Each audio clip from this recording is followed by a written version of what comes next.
Hello, I'm looking to improve my chances of getting a small business loan and came across the FICO SBSS score. What steps can I take to improve my FICO SBSS score to increase my likelihood of loan approval? Thanks, Tom.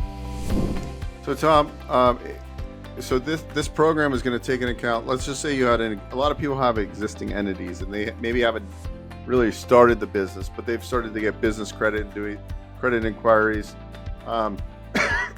I think you have to be really careful if you're using some existing business entity that you set up, but was going to be for your real estate business. Now it's going to be for this new business venture. I would almost say start with a fresh entity. So they're going to look at, when they're pulling SBSS credit score, they're going to be looking at the business entity. So most of the time, when you actually apply for the loan, let's just call it a franchise startup, you're going to have your business entity set up. You're going to have to usually complete like a basic application. At that time, they're going to take you and score you on this SBSS credit scoring model, which was created by FICO. And then you're either going to score. The ranges from banks differ.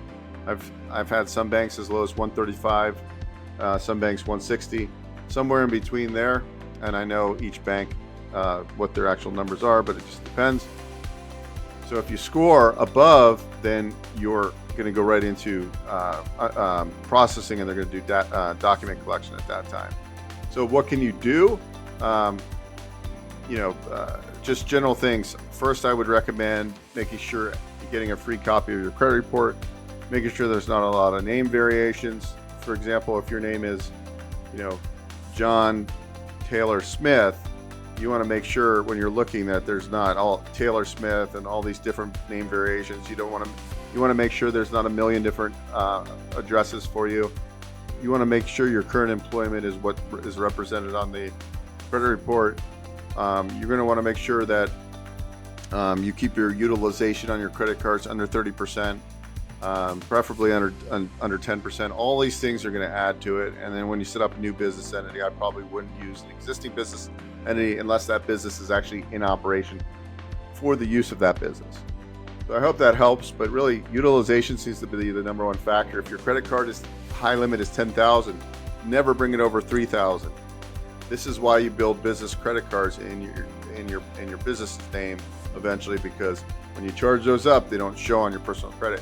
And every credit system, even business credit, is looking at you personally first. So that's why it's so important to make sure your scores are up there. You've got a good mixture of good credit. Like I would say, really focus on A credit. Like don't go out and get that, that Macy's card. Those aren't top tier credit. You want to get the Wells Fargo, the main bank type of credit card. You can have like one installment loan for a car, those kind of things. You just don't want to be excessive.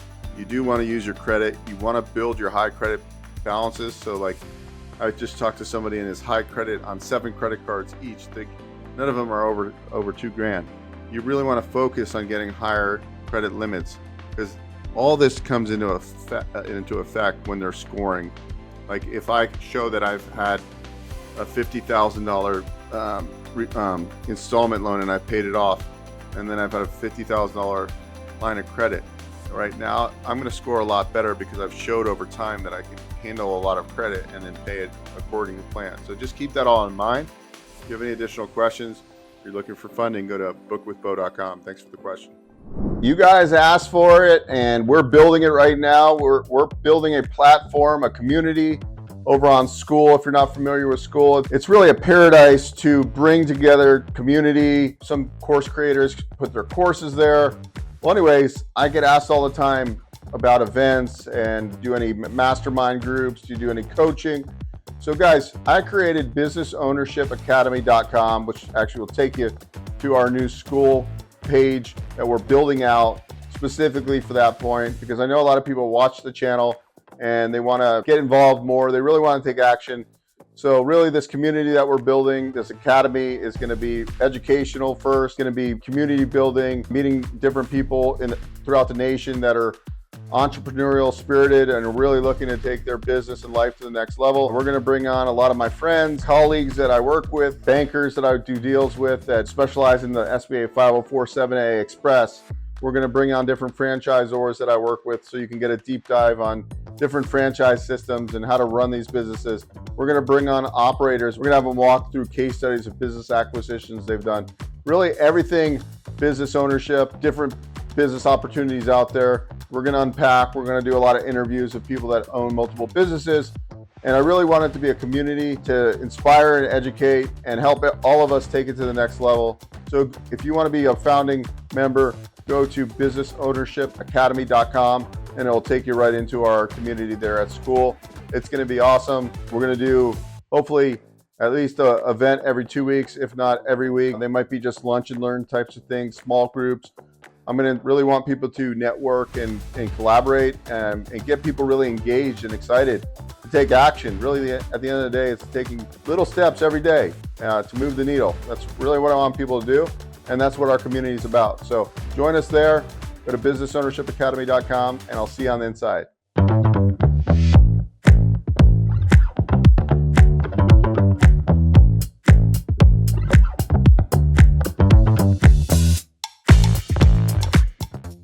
Hey guys, Beau Eckstein here. If you enjoyed what you saw, please subscribe to this channel. We talk all things financing. I've been in the lending industry for over 20 years, and I'm happy to answer your questions and provide great content.